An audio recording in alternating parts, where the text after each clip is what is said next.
Hey guys, Drifter here. Today I'm with Bullerzz from the channel Girls Love Headshots, and he's showing off some MP5 action. I believe he just prestiged. And would you like to introduce yourself? Yep, that's right. My name is Bullerzz from the channel Girls Love Headshots. This gameplay it's quite an old one. I go 54 and 9 with an MP5 with rapid fire. And I just want to say thank you very much, Drifter, for having me on your channel. No problem, man. I thank you very much for making good videos. See, I met this guy. He PM'd me just a video, and I get a ton of these, and I watched it. It was about the YouTube community, and I was actually going to make a similar one that day, but he said virtually everything that I was going to say, so I just decided to send everybody that way instead, and he asked for a dual commentary. So now here we are, and I'm watching him show us how good the MP5 is when you're steady aiming. Yeah, it's a really good weapon. It's underrated in my opinion, but I've been using it like just as MP5 recently because it's so good. It's at long range, yeah, you're gonna not hit anyone because the recoil's appalling, but close to medium, you're just gonna mow everyone down. So I think this is probably one of the better silenced SMGs, because when you silence it, you're not really sacrificing. You're not sacrificing your reload, or you're not really much on the range, because you use it medium anyway. Or it's not like the AK-74U, because after they patched that, I can't use it for crap without a grip. No, I've tried it. It's awful now. I really cannot use it. Yep. But back to this whole YouTube community thing. I believe that's what we were here to talk about today in the 7 odd minutes that are left. Yeah, I did the video, as you know, about the YouTube community and how I think commentary has changed. But it's not only commentary that I feel has changed. I think gameplay has changed recently because Black Ops is much more slower paced than it was Modern Warfare 2. In Modern Warfare 2 days, you'd see YouTubers posting 100+ games or amazing KDs, and if you weren't doing that, no one really cared. But I think now Black Ops has changed that. Black Ops has said it's much slower paced, so people cannot get the really high kills that they used to be able to. And you get directors such as people such as Hutch, who are huge YouTubers, who've been putting a real push on teamwork lately. So I feel that the games are much more teamwork orientated, and you see a lot more people posting games where they're going for caps rather than kills. I mean, what do you think about that? Well, I disagree about the pace of the game. Well, then I always play this dual wielding, so it's fast for me. But the push for teamwork is really good, because back in the day, I'm still relatively new to this.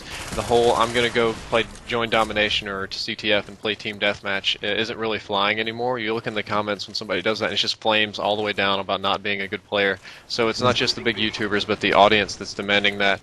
But on top of that, the shift has been like say a year ago, like CoD 4 and Modern Warfare 2 was the thing. People were really just interested in watching the game, and now it's more like a cult of personality. You can have bad gameplay, but be an interesting person, and there are still tons of people that want to listen. Yeah, I agree with that because I know in my channel I don't just talk about the gameplay, I just talk about anything and everything. There's been a really increase in people who just sort of do a vlog kind of thing with gameplay just to watch in the background. I mean, to be honest, I could, for a lot of my videos, run just a black screen and just be talking about it, but people wouldn't find that as entertaining.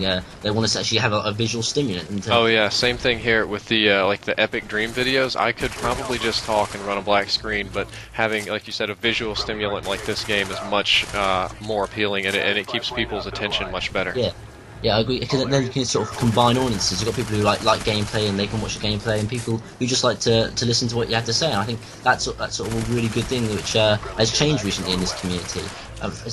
You were talking Epic Dream ones, weren't you? Yeah. Yeah, the change is so rapid and so fast here on the internet, or on a place like YouTube, or I don't know if there are a lot of other sites that do gameplay stuff or this type. But the thing is, what am I? I'm stuttering now. I'm feeling like an idiot. The audience demands changes very fast. What the gameplay they want to see, what they hear from people. If you think about it, this whole thing of commentary is relatively new. I mean, it was popular, say, 2 years ago. I would say it was just starting about 2 or 3 years ago, and it got popular about 1.5 years ago. And then once Machinima Respawn kind of conglomerated everything, popularity just exploded to something completely insane, almost unpredictable. Or there were a few people that predicted it. The people that were able to predict this type of change, they're the huge, the Hutches and the C-Nanners now. But it's going to change again. Everything changes so incredibly fast, and predicting what's going to happen next is incredibly difficult. And the people that do predict are going to be extremely successful. Yeah, I mean, you're right about that this YouTube community has exploded, and I did say in the video that you said you watched that Black Ops has definitely increased the amount of YouTubers differs so much because theatre mode makes it so easy now to make a video, and whether that's good or bad, you can make your own decision about that because it's good if if these new guys are doing good quality videos, they've got great stuff to say, or maybe good gameplays, but I've been seeing a lot of videos with people who just aren't, I'm afraid they probably don't cut it and aren't probably going to get the popularity that they are just doing this for, which is something that's really bad in my opinion. They're doing this for popularity. Yeah, no, I remember Woody said something about that when he was talking about the people he didn't choose for March Madness. He had tons and tons of submissions, and I get this too whenever I ask for guest footage for something. You see people that are recording a video and they don't get rid of the theater bar at the bottom. It's rendered maybe not even into a square, but like a little rectangle instead of a big rectangle, or it's like they talk. It's like scopes here. You can't hear anything. Yeah. It's good that you have such a low barrier to entry, and so many people can come in and usurp the big guys and change the entire game. But on the downside, you get a lot of saturation and a lot more really, really bad videos. I would liken it to, say, like, I tell people, oh yeah, I like anime, I watch anime, and they're like, why? Anime is such shit. And my explanation is there are probably more anime books in the world than any regular books or TV shows. The sheer variety is insane. But knowing what to look for and picking out the good things, you will be very pleasantly surprised on occasion.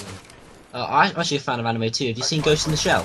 I would say that's probably my favorite of all animes. Of Ghost in the Shell. Or definitely up there. You talking about the movie, the TV series, both? The TV series is the one that sort of made me fall in love with it. The movies are pretty good as well, though. The TV series, though, I fell in love with. I saw the movies back in the day. They were really groundbreaking when I first saw them. The TV series was really good too. Not a lot of people liked it because it's extremely philosophical, very difficult to follow, but it was very good. I never saw the second gig. I just haven't. Have you not seen it? See it? No, I only saw the first gig. I got what the second is. I'd say it's a bit better. I'd say both of them are really good, but the second, the ending is really good for the second one. Okay, I might have to check that out. Yeah, honestly, check it out. Yeah.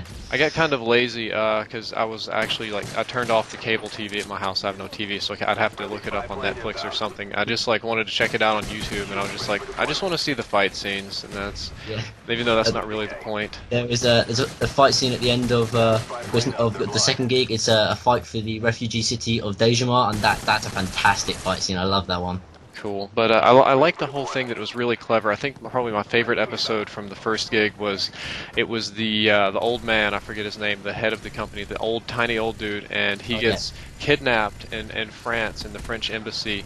And there's this whole political intrigue thing going on, and this old man, he's all these crazy cyborgs and stuff, but he's such a hard ass, and he's got plans. He saves everybody's life just by being clever and outsmarting people. Isn't that one in London, actually, I think? Is it London? I just remember there was like this really hot girl that was like 1/4 of his age, and at the end she's like, oh, you're so awesome, how about we go spend the night together? And he's like, no, I'm a strict and honorable man, I have to go back to Japan, Japanese stuff.